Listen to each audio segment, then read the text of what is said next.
Muy buenas tardes, bienvenidas y bienvenidos todos una tarde más al programa de Ángeles Zapata, como siempre, todos los jueves a las 6 de la tarde, aquí en la 9 y cualquier día y a cualquier hora a través de nuestro canal de YouTube. ¿Os habéis suscrito? Porque estoy controlando, ¿eh? Solamente hay que coger el teléfono, abrir aplicación YouTube, buscar, así de fácil, programa Ángeles Zapata y ya sale, ya nos veis a nosotros. Hacéis clic en suscribiros, que no cuesta nada, es totalmente gratuito y ya comenzáis a recibir contenido totalmente exclusivo solo para vosotros, porque queremos que esto sea la plaza del pueblo más grande de todo León, donde todos nos podéis contar todas las historias que queráis.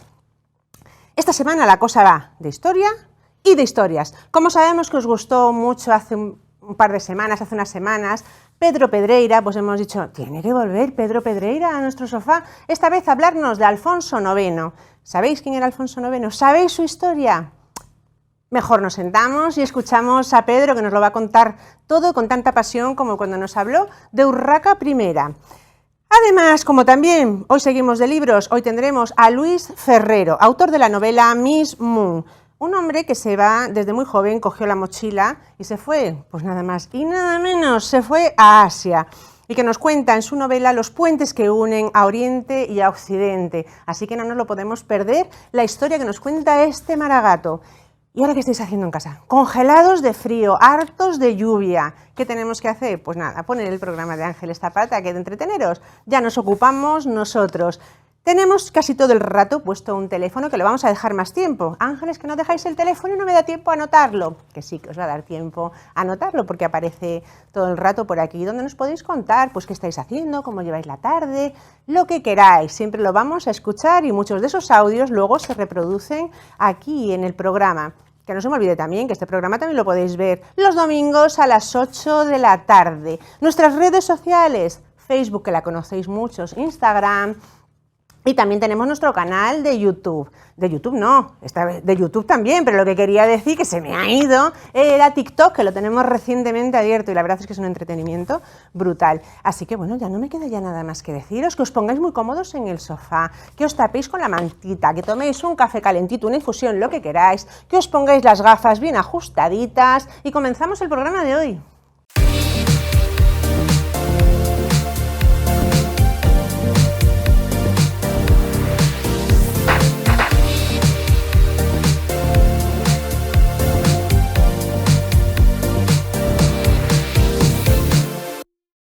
No me puedo creer lo que he visto en TikTok.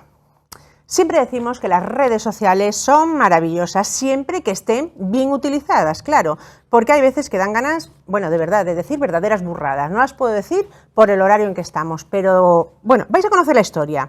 A algún descerebrado, porque no tiene otra palabra, se le ha ocurrido la idea de vender un aparato para rastrear continuamente la posición de la persona u objeto que lo porte. En el vídeo lo publicita un conocido influencer, con esto de cerebro o menos, con este poquito solamente, va dirigido a chicos para que se lo pongan a sus chicas, o sea, es que no doy crédito. Un aparato que permite controlar a las personas sin su consentimiento.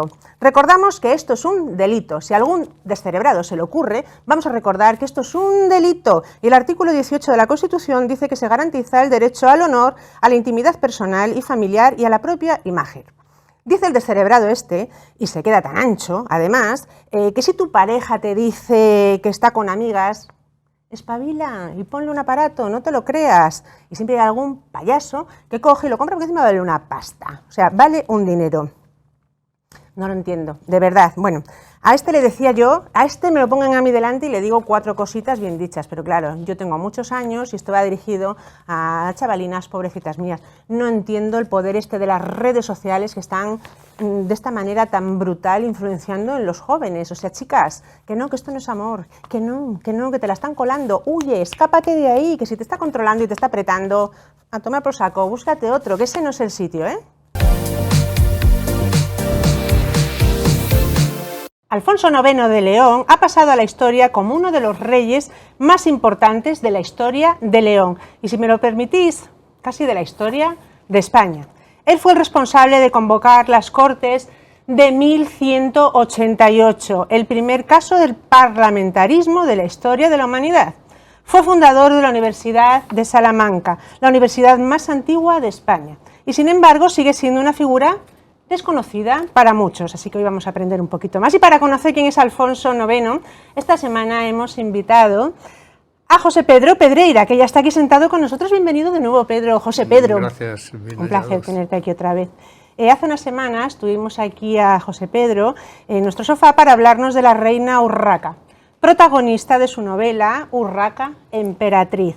Y hoy lo hemos vuelto a invitar para descubrir a Alfonso IX, que protagoniza su novela Alfonso IX, el rey demócrata. Ambos libros están publicados por Eolas y los podemos encontrar en cualquier librería. José Pedro, Alfonso IX, el rey demócrata, ¿realmente podemos decir que un rey medieval era demócrata? No, bueno, esta es una licencia que yo me he tomado para el título, no es una metáfora, pero bueno, quiero con ello hacer alusión precisamente a lo que tú citabas, a que fue el rey que convocó por primera vez a los representantes de las ciudades a una curia, a lo que hoy serían unas cortes parlamentarias, a la que habitualmente pues solamente asistían la nobleza y el alto clero. Él fue el primero que convocó a los representantes de las ciudades, especialmente de Oviedo, León, Zamora, Salamanca, bueno, las que pertenecían a su reino, y realmente allí se aprobaron unos documentos importantísimos, los Decreta, donde se establecían unas normas jurídicas y de relación muy adelantadas para su época. Y al respecto quiero decirte que no solo se te debe permitir decir que fue un rey importante de León y que probablemente un rey importante de España, sino que es un rey importante de Europa, porque lógicamente si él convirtió a León en cuna del parlamentarismo, es del parlamentarismo europeo, ¿no? Que además hasta no hace mucho se le trataba de atribuir a un rey inglés, a Juan Sin Tierra, por un documento sin valor ninguno, que era un simple acuerdo con unos nobles por unos litigios que tenían entre ellos.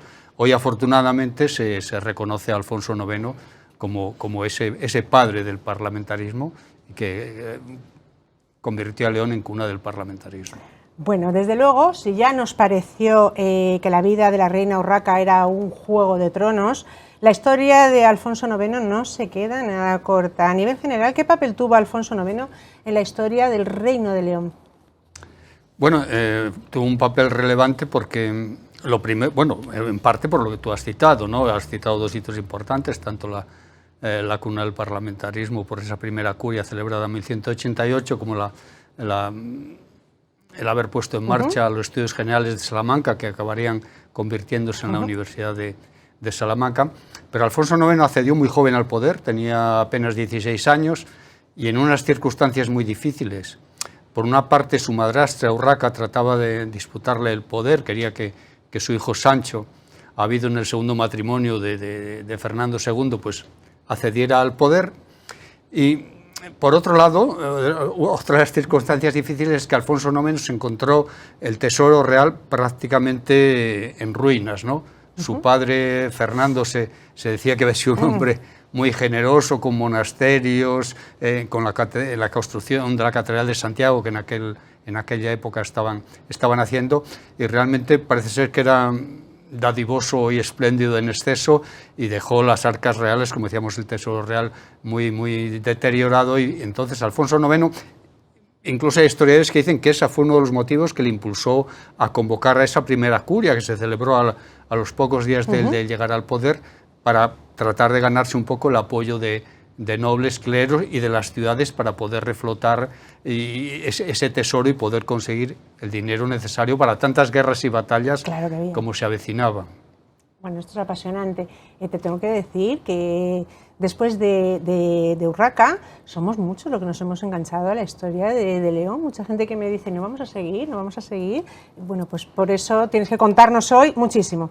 La muerte de Fernando II llegó en un momento de guerras con Castilla en el este, de guerras con Portugal en el oeste y de guerras con los almohades en el sur.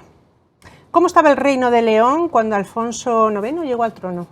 Sí, la verdad es que León, quizás por nuestra situación geográfica, siempre hemos estado acosados a este, oeste y al sur, y al norte porque nos limitaba el mar Cantábrico, ¿no?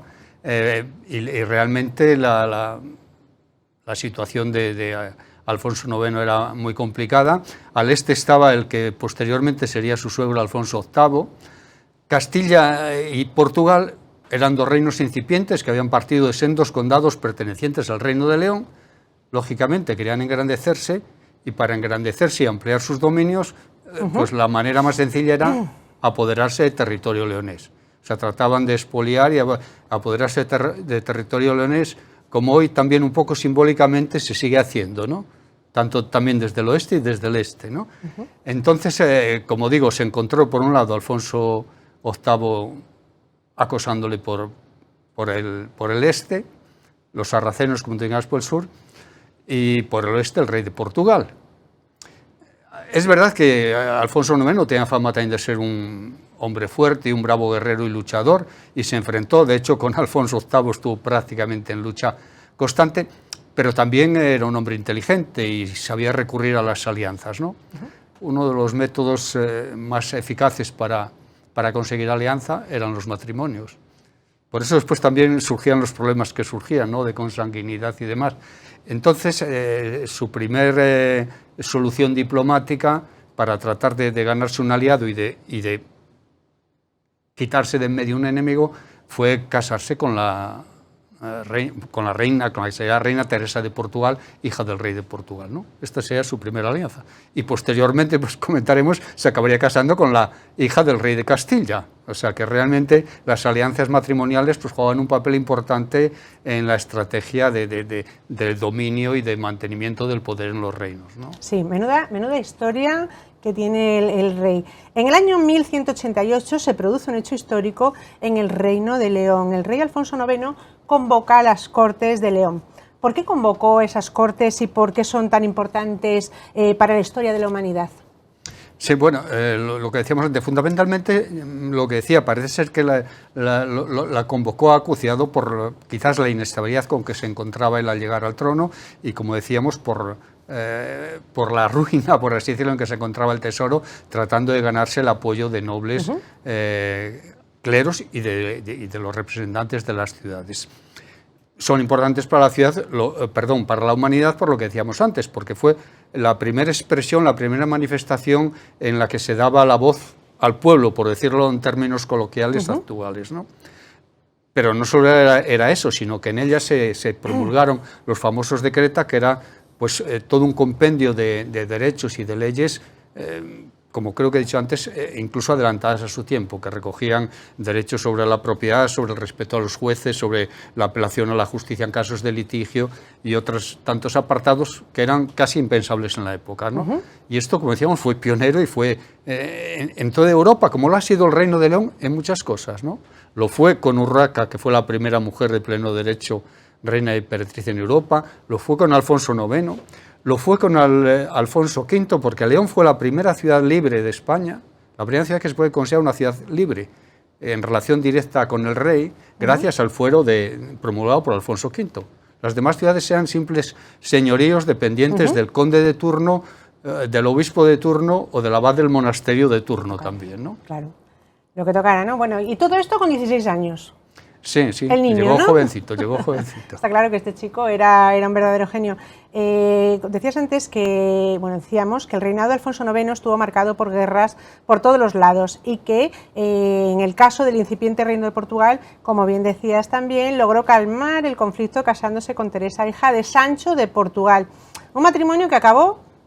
¿Cómo acabó? Sí, porque, bueno, lógicamente, lo que decíamos antes, se casaban entre ellos, pero, lógicamente, al casarse entre ellos y también sus antepasados casarse entre ellos, era fácil que hubiese lazos de consanguinidad. Claro. La Santa Sede, pues la verdad es que llevaba muy mal eso que ellos consideraban incesto.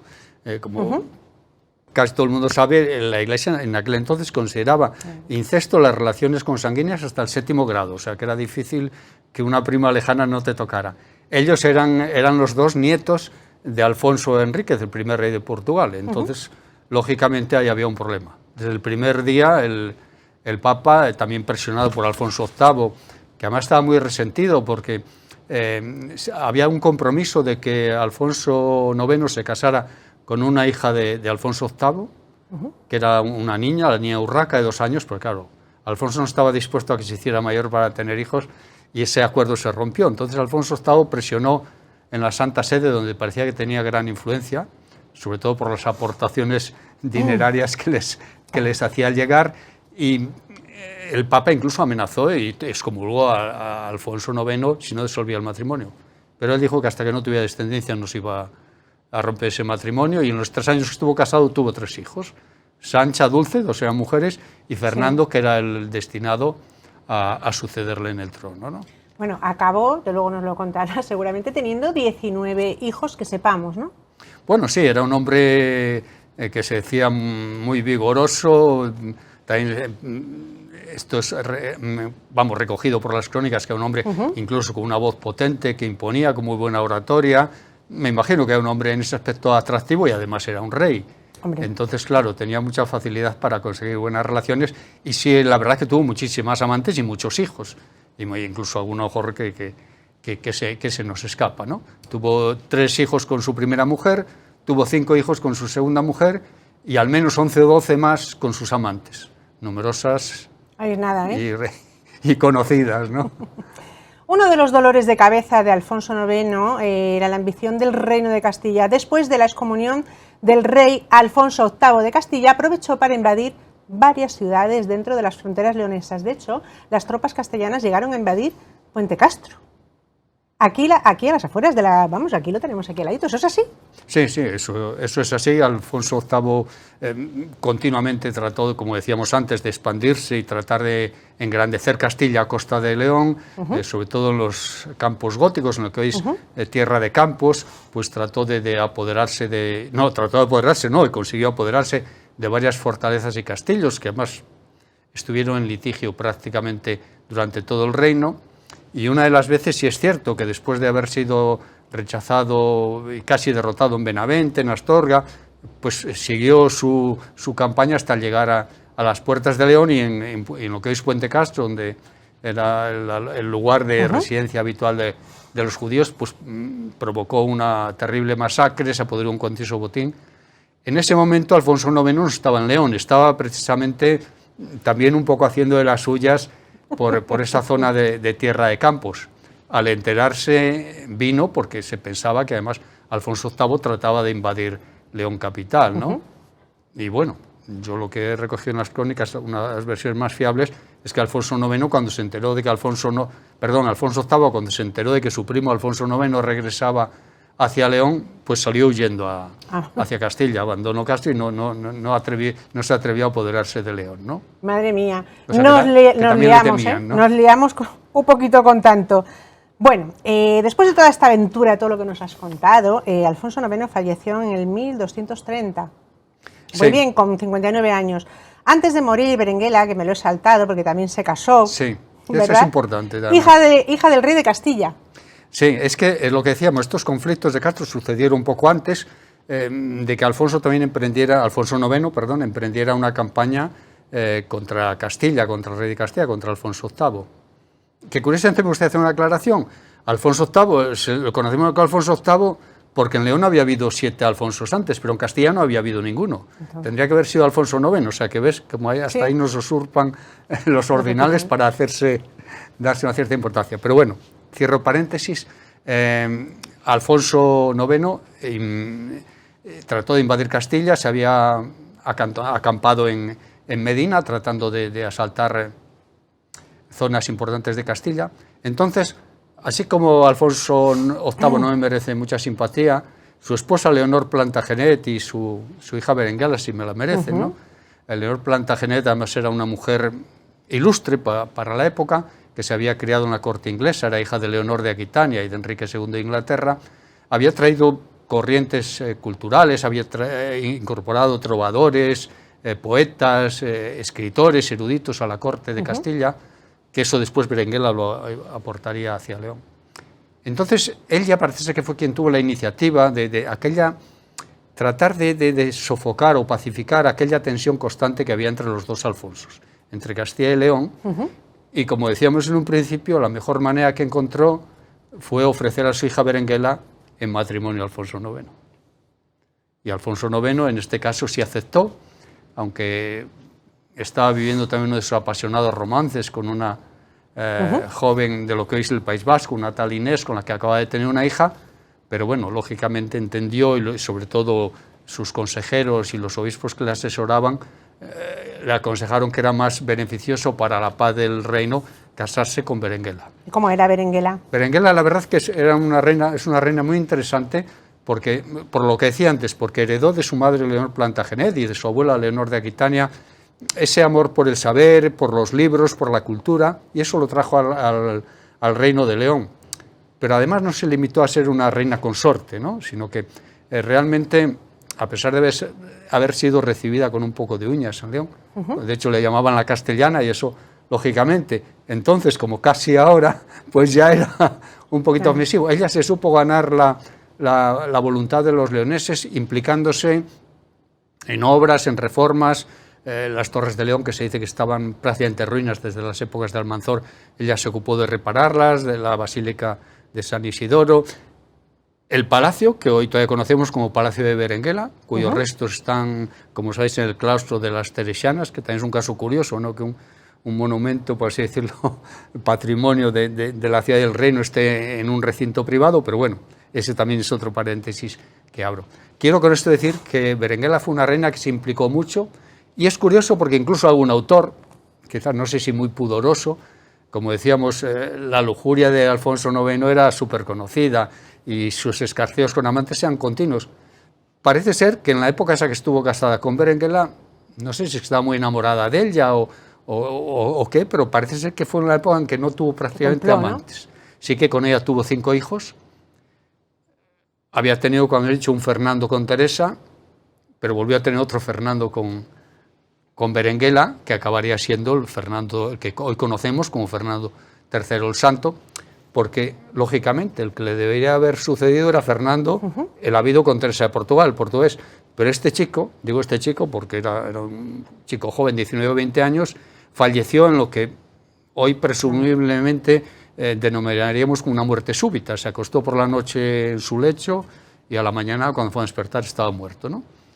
Entonces, la línea sucesoria pasaba a ese otro Fernando que había tenido con Berenguela, con la que tuvo 5 hijos. La primera, por cierto, murió, y como murió aquí en León, que se llamaba Leonor, está enterrada también en el Panteón de San Isidoro. Bueno, sin duda podemos considerar que Alfonso IX fue un genio. ¿Cómo fue? Bueno, ¿qué balance se puede hacer al final de Alfonso IX? Pues mira, lógicamente, cuando él consiguió, a través también no solo de estas alianzas, sino de tratados, lógicamente Alfonso VIII murió bastante antes que él, y aunque hubo conflictos con su hijo Fernando III, porque incluso Alfonso IX había acuerdos y diplomas en el que le atribuían el derecho a, si Alfonso VIII moría, él ser el rey de Castilla, ¿no? Entonces hubo litigios, pues bueno, y sí que Berenguela, ya separada de Alfonso, maniobró bien para que el reino pasara al hijo de ambos, a Fernando III, que en realidad sería como que pasara a ella, porque eso sí que muchos cronistas y muchos historiadores reconocen que quien realmente llevó las riendas del reino de Fernando III fue la reina Berenguela. Pero Alfonso IX, como digo, en esta época, que estuvo más libre de esas tensiones con los reinos cristianos vecinos, pues los usó para realmente ampliar lo que hoy conocemos como Reconquista y tratar de expandirse, que era un acuerdo que habían llegado, que cada uno se expandiera hacia el sur, en territorio ocupado por los moros. Entonces, lógicamente, Alfonso lo hizo en lo que hoy conocemos como Extremadura, que antes se conocía como la Transierra, y conquistó, poco antes de morir, conquistó plazas tan importantes como Cáceres, Mérida y sobre todo la taifa de Badajoz. Que, bueno, sí, que iba a decir que, curiosamente, a raíz de estas grandes conquistas, estos grandes éxitos, fue cuando él se planteó ir como un peregrino más, porque aunque era muy mujeriego y adoleciera de otros pecados, parece ser que también era un hombre muy religioso, ¿no? Entonces se comprometió a ir como un peregrino más a la tumba del apóstol Santiago. Y si no es adelantarnos a hacer spoiler, en ese camino murió. Ay, pues nos has hecho spoiler a mucha gente, ¿eh? Yo no, porque vamos, engancha muchísimo, ¿eh? La verdad que es una vida apasionante, sí, la de Alfonso IX, como la de casi todos los reyes de León, ¿no? Del Reino de León. Engancha muchísimo. ¿Con qué imagen quieres que nos quedemos de Alfonso IX?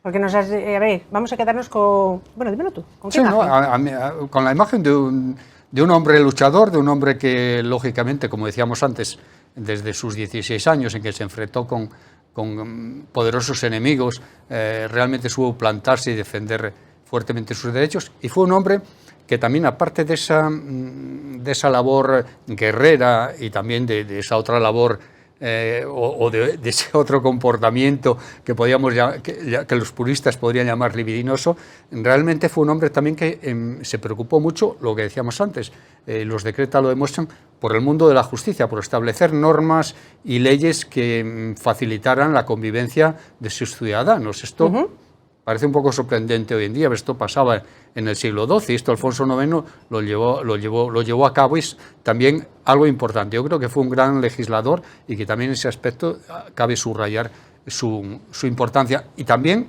basta que yo me considero, aunque sean minúsculas, un hombre de la cultura, fue un hombre que apoyó la cultura, si bien es cierto que en este aspecto yo creo que fue muy influenciado por su esposa Berenguela, ¿no? De la que hemos hablado antes en este aspecto. Le animó, y él también, y de hecho aquí pues hubo importantes cronistas como Lucas de Tuy y otros que realmente desarrollaron importantes obras literarias, y esto era porque los reyes las sufragaban fundamentalmente, ¿no? Bueno, nos quedamos con esto último que nos has dicho, que la verdad es que es muy bonito. Alfonso IX, el Rey Demócrata, una novela publicada por Eolas Ediciones y escrita por nuestro invitado José Pedro Pedreira, a quien agradecemos, muchísimo que hayas estado otra vez aquí, y sé yo muchísima gente que está al otro lado, que cada vez que vienes enganchadísimos a la historia de León, así que tendrás que venir más veces, Pedro. Pues muchas gracias a vosotros por invitarme, yo encantado, porque me apasiona hablar de los reyes de León y el Reino de León, porque creo que tiene riqueza suficiente para apasionarnos e interesarnos a todos los leoneses, y en el momento que estamos para defenderlo, sobre todo quienes tienen más poder para ello. Yo creo que ya es tarde que ni autoridades de León ni autoridades de la Junta de Castilla y León hayan levantado la voz ante el expolio de nuestro patrimonio histórico que se está haciendo estos últimos días desde la Xunta de Galicia, aprovechando o manipulando a la ruta Quetzal, ¿no? No sé si nos lo quieres contar, en un momentito. Bueno, sí, cortito? Si es breve, brevemente lo cuento. La ruta Quetzal, que tú conoces, es un proyecto muy interesante para jóvenes estudiantes de 15 y 16 años. Este año lo va a dedicar precisamente, lo cual me parece muy bien, a la reina Urraca, debido a que se celebra el 9º centenario. La Xunta de Galicia patrocina esos viajes que están dirigidos no solo a muchachos de España, sino de medio mundo. Por eso es importante la información que se le transmita. El informe que la Xunta transmite y que parece que quiere pasarles a los chicos en esa ruta es una auténtica manipulación, un auténtico expolio del Reino de León, llamando incluso a Urraca reina de Galicia, cuando Galicia ni tan siquiera era un reino, porque Galicia era un simple condado, del cual Urraca había sido la condesa. Cuando Urraca cede al trono del Reino de León, Galicia era un simple condado. Alfonso VI también lo citan en ese panfleto como rey de Galicia, cuando lógicamente también era un condado que había dado precisamente Alfonso VI a su hija Urraca, como había dado el condado portugalense a su hija Teresa, y así sucesivamente. Vuelve Alfonso IX también, y Fernando también los califican como reyes gallegos. Dicen además que el Reino de León finalizó con Urraca porque consideran que su hijo Alfonso VII, que es verdad que fue coronado como rey de Galicia, pero subordinado al Reino de León, pues que era el rey de Galicia, que a partir de entonces todo el Reino de Galicia, ¿no? Pues una cantidad de falsedades, mentiras y manipulaciones que son graves de por sí, pero si van dirigidas a chicos de 15 y 16 años, que lógicamente no están muy impuestos en estos temas, pues mucho más grave todavía, ¿no? Por supuesto, bueno. Nos lo has dejado bien claro, José Pedro. Tienes muchas cosas que contarnos y aquí siempre serás bien recibido. Hoy hemos hablado de Alfonso IX, el Rey Demócrata. Muchísimas gracias por acompañarnos. Gracias a vosotros. Yo me voy a quedar hablando con él porque esto me sabe a muy poco. Pero volvemos enseguida.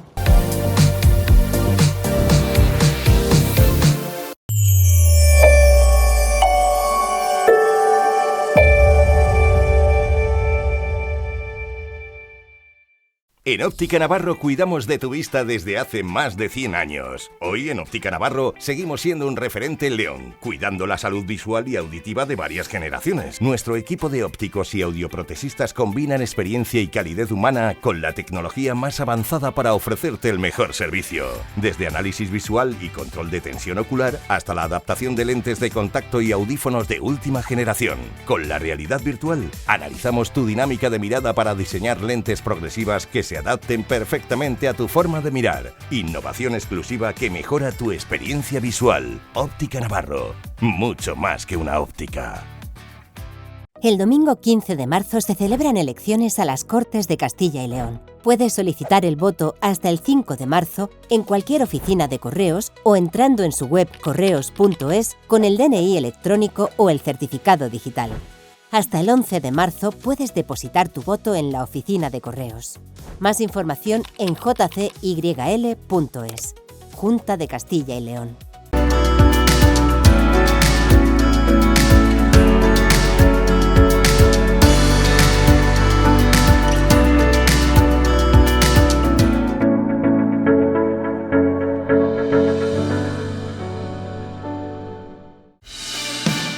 ¿Quieres que tus trabajadores estén seguros y cómodos en su trabajo? En Idobla Ropa Laboral tenemos la solución. Ofrecemos una amplia gama de ropa de trabajo y seguridad para todo tipo de actividades laborales. Contamos con ropa industrial, protecciones, calzado de seguridad, uniformes laborales, ropa térmica y de deporte, vestuario de frío y mucho más. Además, si quieres personalizar tus prendas, nuestro equipo especializado en personalización de artículos textiles te ayudará. Visítanos en nuestra tienda en el centro de León. Llámanos al 987 27 26 47 o visítanos en www.idobla.es.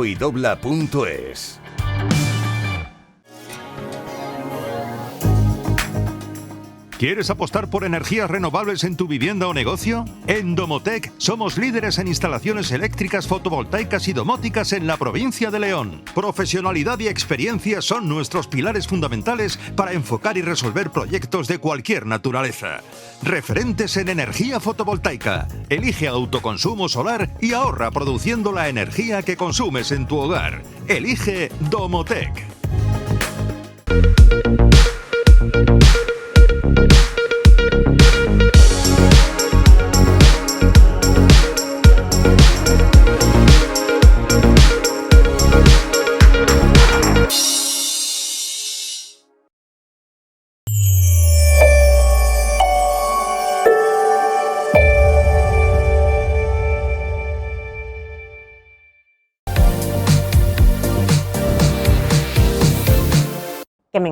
Que me encanta coger el teléfono y hablar en esta sección, en la sección Cuéntaselo a Ángeles.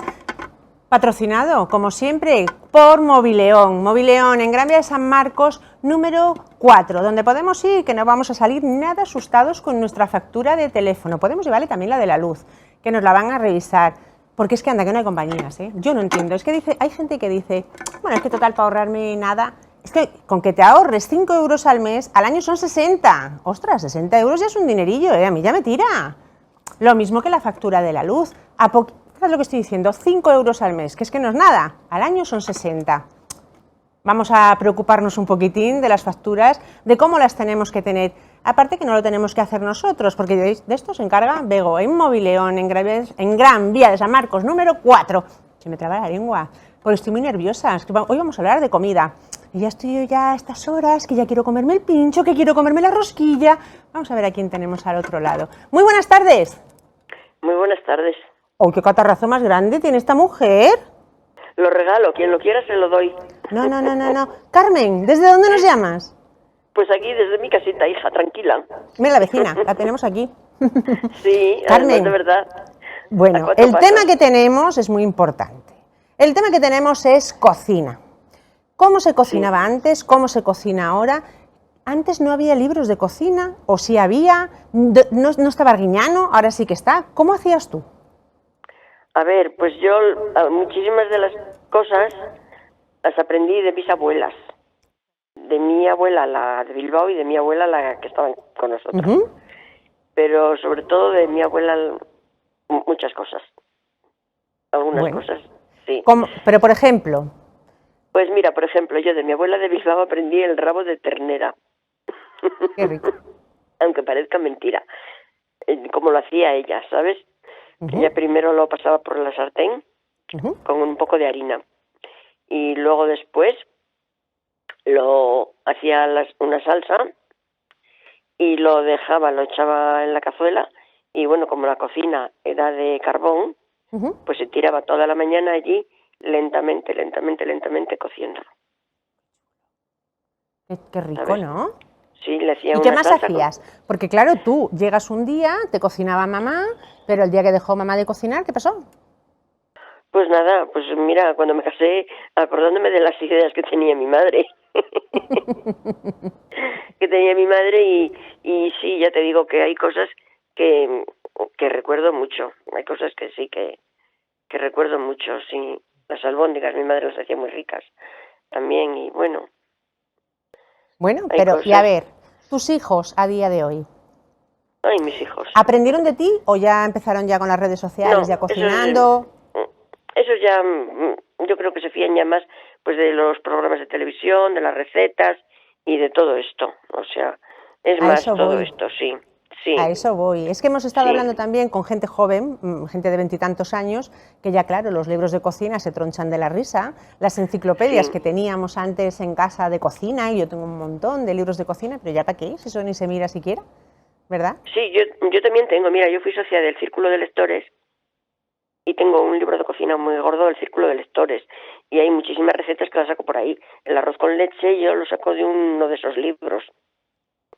Que mi Pero madre me hacía Carmen, a muy estas rico. alturas, ¿me miras en los libros y yo los tengo ahí cogiendo polvo? Bueno, pero a mí como ya se me está yendo la cabeza. ¡Uy, uy, qué exagerada ella! ¡Uy, qué exagerada! De vez en cuando sí, tengo que mirar a ver, oye, el arroz con leche. Y lo hago y bueno, sí, sí que gusta como lo hago. Sí. Claro, Y bueno, qué rico. a mí te voy a contar una anécdota, ¿eh? A mí la que me hizo espabilar un poco en la cocina fue mi hija María. Anda. Porque mi hija María era muy mala comedora. Igual que era yo de chavala también.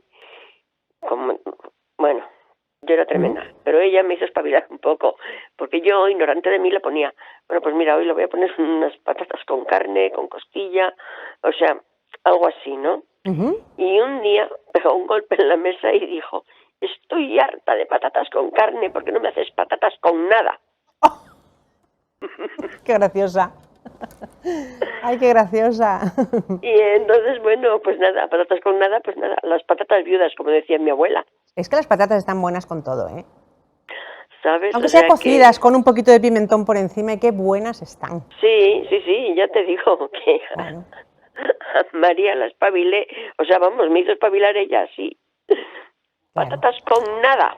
Y, Ay, bueno, la pobre. Ay, las con- historias que tenemos de los hijos. Un día vamos a hablar de historias de cómo hemos engañado a nuestros hijos para comer. Pues Porque yo ahí sí. sí que he colado, muchas, ¿eh? Uf, Para que sí, coman. sí. Bueno, Carmen, Sí. pues te agradezco muchísimo que nos hayas llamado y que hayas estado con nosotros esta tarde tan fría que Bueno, tenemos en León. ya sabes. Y hablamos en otro momento. Ya sabes que aquí estoy. Y que solo Gracias. tienes que abrir la puerta casi para que nos veamos.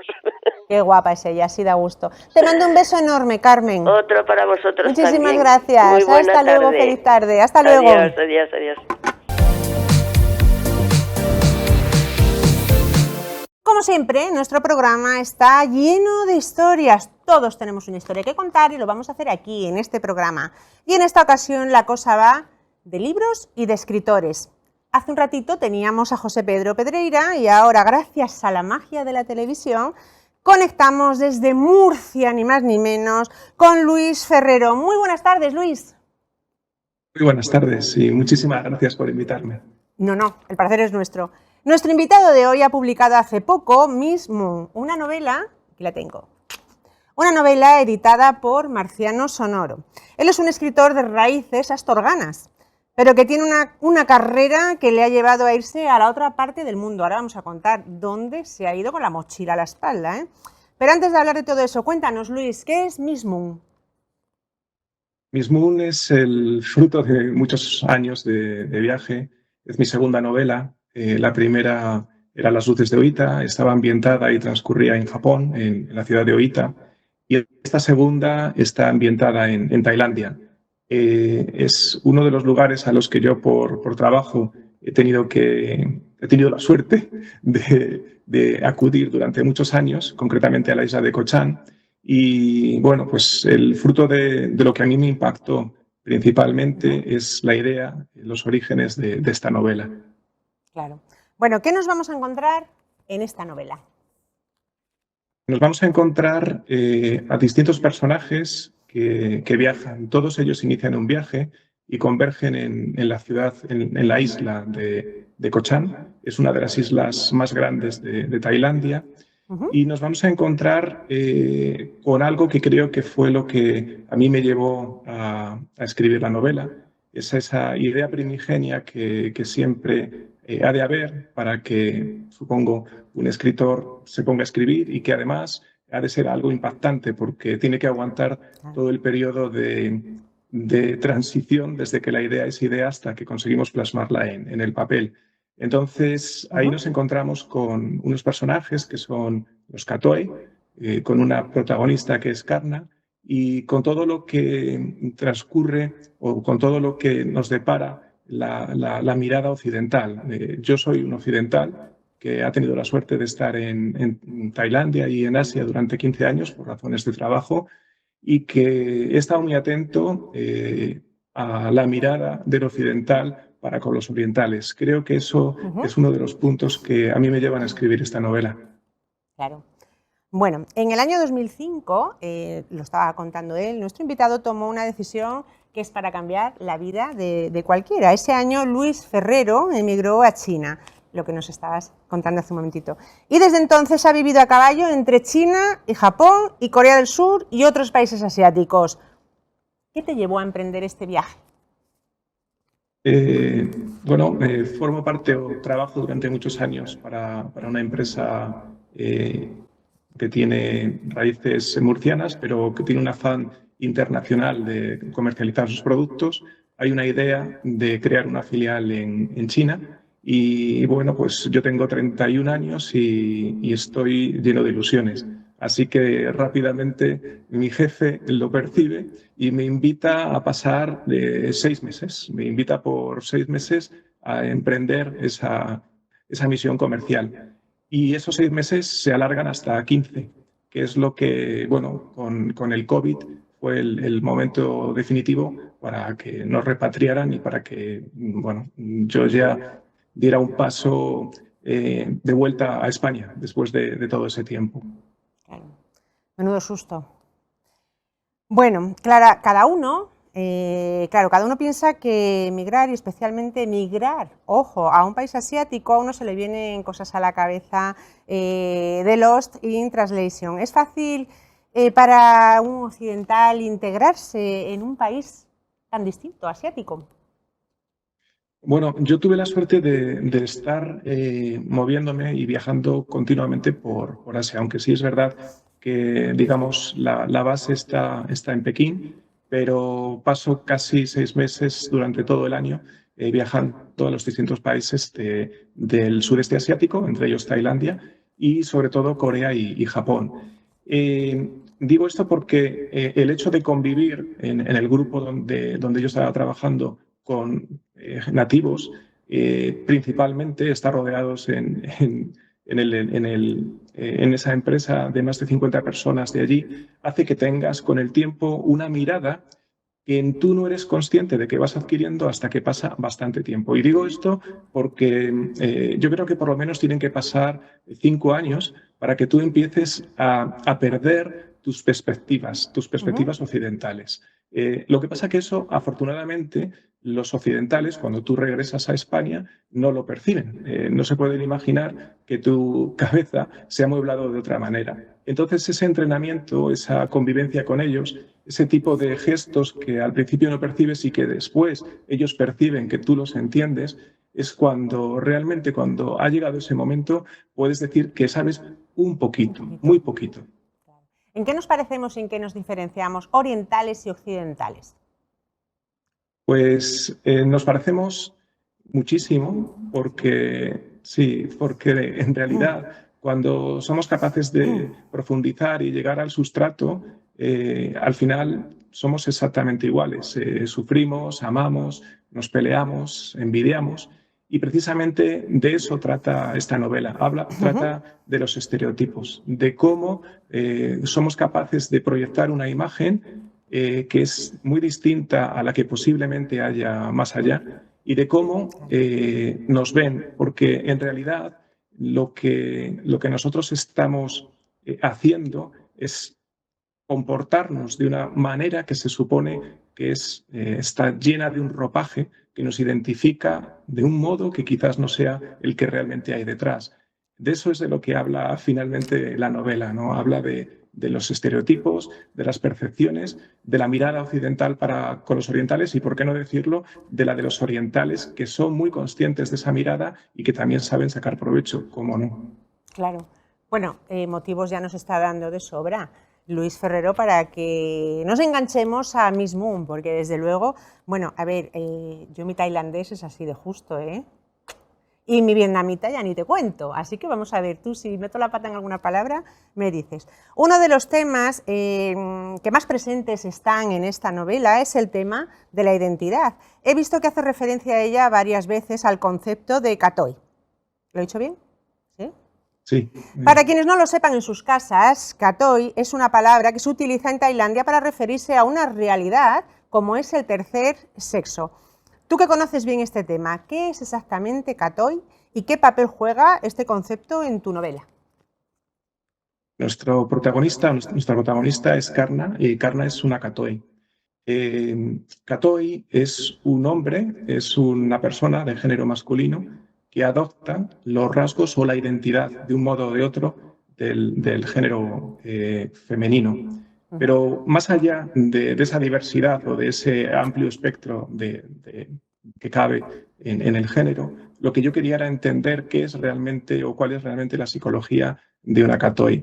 De un modo muy simplista, si dijéramos que una Kathoey es muy parecido en la traducción y de hecho se ha hecho así, se ha traducido siempre como un trans, en realidad estaríamos muy lejos de definir qué es una Kathoey en Tailandia, donde estaría mucho más cerca del tercer género. Allí, tradicionalmente, la presencia de los Kathoeys es muy abundante. Es una de las cosas que llama la atención, que más llama la atención, es la gran cantidad de Kathoeys que hay y la naturalidad con la que desde tiempos inmemoriales ellos conviven con el resto. Pero a mí lo que realmente me llamaba la atención es esa identificación de ellos como el tercer género, porque precisamente difería de esa educación que hemos tenido durante tanto tiempo, en la que ya desde muy pequeñitos teníamos que responder a la pregunta de ¿es un chico o es una chica? ¿Y qué ocurre si, bueno, realmente no es un chico o una chica?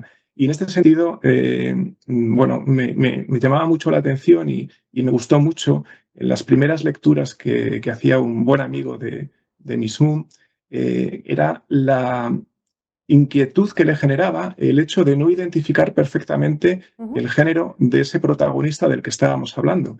Y cuando me lo comentó, me sentí realmente contento porque estábamos cumpliendo uno de los objetivos de la novela.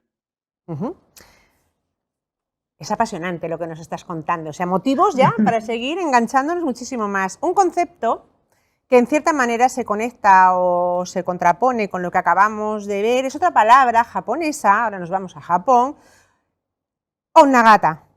¿Lo he dicho bien? Sí. Mi japonés, ya ves tú, ¿eh? ¿Cómo conectas ambos conceptos? Bueno, el onnagata es muy curioso porque este tema que estoy tratando, el tema de los estereotipos, sobre todo de la percepción ante los ojos de los hombres occidentales cuando llegan a los países orientales, a Japón, a China o a Tailandia, y se encuentran con las Kathoeys, es un tema que en su día fue tratado por Devin Henry Wang, que es un chino-americano de segunda generación, ahora estadounidense, que trató en su obra En Butterfly, que muchos vimos después en la película En Butterfly con Jeremy Irons como protagonista, y trataba de este tema en el que una diva china, bueno, pues mantiene una relación de pasión durante 20 años con un funcionario de la embajada francesa. Y lo más curioso del asunto es que durante esos 20 años, ese funcionario francés ignora cuál es el verdadero género de su pareja. Eso, él cuando le preguntaban a este escritor cuál era el origen, él dijo que lo que habían tratado de hacer es darle la vuelta de construir el concepto de onnagata. Y el concepto de onnagata, lo trato de resumir muy rápidamente, Allá en el siglo XVII, en Japón, se prohíbe que en las artes escénicas, en los teatros, los protagonistas que interpreten papeles de mujeres puedan ser mujeres. Así que a partir de ese momento, todos los papeles de las mujeres sobre el escenario los van a interpretar hombres. Y, por supuesto, hombres que tratan de imitar la conducta, la actitud y las formas de la mujer. Eso quiere decir onnagata en japonés, forma de mujer. Lo que pasa que esas formas de mujeres son las que percibe el hombre y su actitud sobre el escenario es la de una mujer que intenta en todo momento seducir. Es decir, en realidad, lo que se intenta imitar llega a ser totalmente eliminado, anulado. Es algo así como en la interpretación, en aquel concurso que se dijo que había, donde Charles Chaplin acude y queda segundo. Es un concurso sobre imitadores de Charles Chaplin y él queda el segundo. Aquí, la mujer, cuando intentan interpretar el papel de la mujer, queda en segundo lugar. De hecho, bueno, la frase que es lapidaria, donde en esa misma película y en ese guión, lo que nos cuentan es que solo un hombre sabe cómo debe actuar una mujer. Sexista, ¿verdad? Yo no lo he dicho. Tienes toda la razón. Todo eso es lo que me lleva a escribir Miss Moon. Y menos mal que lo has escrito. Bueno, lo estamos viendo, la búsqueda de identidad entre lo masculino y lo femenino, entre lo occidental y lo oriental, y los nexos de unión, las zonas grises que hay entre ambos. Tú utilizas la metáfora del puente para hablar de estos nexos, ¿es así? Sí, porque es un poco la primera pregunta que me hiciste, Ángeles, al principio, cuando me hablabas de cuáles son esas diferencias y cuáles son esas similitudes que hay entre los occidentales y los orientales. Y al final yo creo que lo que trato de hacer es, como persona que ha vivido durante 15 años y que ha vivido todo lo felizmente que se puede vivir en esos países, al final es una necesidad absoluta de salvar puentes. Y esa necesidad es la realidad, es un constante viaje en el que intentamos salvar esas diferencias, que por supuesto las hay y que son principalmente culturales, que son de mirada, pero que al final, cuando llegamos más allá, nos damos cuenta de que nuestro amigo es un amigo independientemente de su nacionalidad o de su origen o de su raza. Luis, ¿y dirías que la identidad está en el ser o está en la mirada? Uy, ahí me has tocado, yo creo que la identidad está en el ser y creo que la mirada es lo que tenemos que educar para llegar al ser. Totalmente. Qué bonito lo que has dicho. Me lo voy a poner muchas veces. Antes de terminar, me gustaría cerrar esta conexión por el principio. Al inicio de la novela, tú recuerdas un episodio muy importante en la historia de Vietnam, como es la inmolación del monje Quang Duc. ¿Lo he dicho bien también? Muy bien. Es que yo de vietnamita también ando mal, ¿eh? ¿Por qué empiezas aquí esta historia? Sí, hay un personaje que participa en esa inmolación y que después forma parte de la trama. Pero a mí lo que realmente me quería destacar es precisamente lo que hemos dicho de la mirada. Ante los occidentales, esa fotografía que pasa por ser una de las fotografías periodísticas más impactantes, que además tiene unas connotaciones enormes desde el punto de vista de la política. Al día siguiente, esa fotografía que es la que aparece en la portada que tienes ahora mismo en la mano, donde Quang Duc se inmola, al día siguiente está en la mesa del presidente Kennedy en aquel tiempo, y cambió totalmente el devenir de Vietnam, la participación que luego todos sabemos que tuvo Estados Unidos. Pero lo que a mí realmente me llamaba la atención es que ante los occidentales eso es un ejemplo de suicidio. Es el primer ejemplo de cómo una persona se inmola, pero lo que siempre se dice es, el calificativo es el de se ha suicidado. Cuando realmente, si estudias qué es lo que ocurre allí, para ellos, ese monje tibetano, lo que está totalmente lejos en su percepción de la vida es la del suicidio. Y eso que él hace en realidad es un acto de amor, un acto de vida y un acto de entrega muy alejado del concepto de suicidio que nosotros entendemos. A mí me parecía que si estamos hablando de estereotipos, de la visión de los occidentales sobre lo que ocurre, lo que sucede en Oriente, este era el ejemplo más impactante, porque seguimos entendiendo que el monje Quan Duc se suicidó cuando ninguno de los orientales y sobre todo los monjes de ese culto pueden entender que ahí hubo un suicidio. Eso es el ejemplo que a mí me parecía necesario como punto de partida. Bueno, desde luego que es un placer tenerte aquí, Luis, y que nos vayas contando tantas y tantas cosas. Bueno, me imagino que con tanto viaje tu familia ya no sabrá ni en qué idioma hablarte. Para la gente que lleváis este estilo de vida nómada, ¿se echa de menos el tener un sitio, un hogar, una casa? ¿Se echa de menos? ¿O el nomadismo puede convertirte en un hogar en sí mismo? Yo siempre he sabido que iba a regresar. Entonces, bueno, lo que haces es alargar el viaje. Pero bueno, como viajero que soy y como tantos otros viajeros, hay un dicho inglés que es, bueno, viajar al norte o viajar al sur, pero volver a casa siempre es lo mejor. Bueno, él es de Astorga, ha estado los carnavales, los has pasado por aquí, ¿no? Sí. Aquí lo sabemos todo, ¿eh? Sí, ¿Y qué tal? ¿Echas mucho de menos? ¿Cada cuánto tiempo sueles venir a la tierra? No, ahora que ya estamos bueno, ahora estoy en Murcia, viajo, pero mi base nodriza ya está en una pedanía murciana donde vivo muy bien y cada 3 meses como mucho vamos para allá. Y si es posible, el verano lo paso en Astorga, por supuesto. Jolín, qué bonito, ¿verdad? ¿Qué deberíamos aprender de Occidente? Uy, de Oriente, perdona, es que esto, como estaba leyendo 2 cosas, discúlpame. ¿Qué deberíamos aprender de Oriente?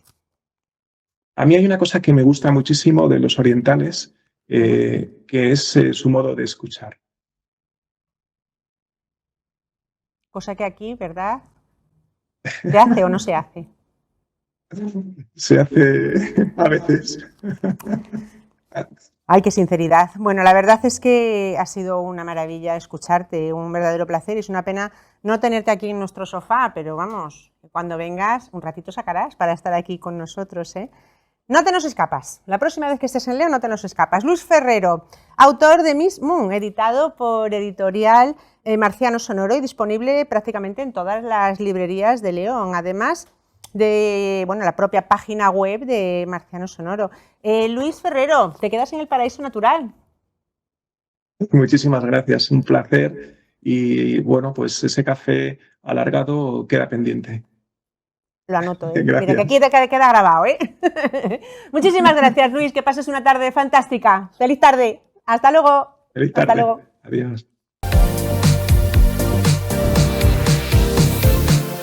Mira que te traigo, Ángeles. Cumpleaños feliz, tócate la nariz. Toma, para ti. Nos la han Os habéis traído... empeñado en que yo me ponga 3 tallas de más. Que me las pongo. Qué bueno está esto, por favor. La verdad es que está muy bueno, Pues ¿eh? Yo está probé antes buenísima. una fresa de esas que hay ahí arriba y la verdad es que Pues están muy buenas, ¿eh? Una tarta de queso con fresas por encima, está buenísima, ¿eh? Llevo una semana de comer tarta que, vamos, menuda celebración que he hecho. Bueno, esta tarde hay que decir que nos la han dado nuestros amigos de Valkyria, que te han querido felicitar por tu cumpleaños. Gracias, muchísimas gracias. Y bueno, la gente del público, si quiere comer una tarta como esta, pues para el Valkyria, que la verdad es que hay que decirlo honestamente, está muy buena. Está buenísima. Ya empezamos por la mañana tomando el cafetito con las rosquillas, esto es un lujo. Y bueno, ya se terminamos con la tarta. No me la quites, que me la quiere quitar, que no me la quites. No, hombre, te la voy a dejar aquí para que estés más que cómoda. no, que me la voy a comer, la pongo yo, no te preocupes, cielo. Ten Pero cuidado, ¿eh? Ay, que me la voy a comer otra vez ahora dentro de un Ahí momentito. la dejamos para que así no nos... 56 años, que sí, que me cayeron. ¿Qué día, cielo? ¿Te acuerdas? Esto la gente no lo sabe, pero yo tengo un problema en mi cerebro. Aquí, mira, aquí Sí. está la Espera. parte que se encarga de acordarse de los cumpleaños y a mí me falta esa parte. Bueno, pero está su madre y se lo recuerda. Yo solo me acuerdo de un cumpleaños, que es el de mi hermano, y porque es el... ¿Cuándo cumple tu hermano? El 2 de mayo. ¿Y el tuyo? Uy, secreto, esto no le gusta celebrar el cumpleaños. A mí me encanta celebrar el cumpleaños, cumplir un año más para seguir llenándome de sueños, para ver esa cara tan guapa que tienes, para seguir viendo la cara tan guapa de tu hermano y sobre todo para seguir haciendo celebraciones como la que hemos hecho este fin de semana. Bueno, sí. Oye, que 56 que me han caído, ¿eh? Ojito, que nadie me diga, es que estás arrugada, que me da la gana. Que soy muy feliz. Pero bueno, hombre, ¿y los que te quedan? Espero que sí, que me queden muchos, chiquillo, que tú lo veas. Yo he de decir que estaba buscando antes a ver si había algún cumpleaños famoso, pero la verdad es que la gente que me ha Yo tengo seguido una tía no... que cumple, una tía que está en Alcaudete, en Jaén, cumple también años, no recuerdo cuántos, es la madre de mi prima en Carní. ¿Pero es famosa? Pues de Alcaudete. Claro. ¿Qué es de ¿No Alcaudete? saben los polvorones esos tan buenos? Bueno, ¿Sabes quién era de ahí? ¿quién? El padre de Rufián. Ah, yo pensaba que ibas a decir Juanito Valderrama. No, Juanito Valderrama es de mi pueblo, de Torre del Campo. Bueno, hay que decir que... Ángel, te tenemos que echar la bronca por lo que nos pasó la semana pasada. ¿Qué pasó? ¿No te acuerdas? Pasan tantas cosas, qué sé yo. Vamos Con a todo ver lo que pasa... Vamos a ver en exclusiva este documento. A ver, ojito, ¿qué documento? Que aquí se Vamos. hacen muchas tonterías, ¿eh? Vamos a ver este documento que no salió el año pasado en cámaras, pero que quedó grabado en cámara. Chicos, me tengo que poner nerviosa. Vamos a verlo. Venga, en serio. Canal en la 9 y sabéis que la historia continúa en nuestro canal de YouTube.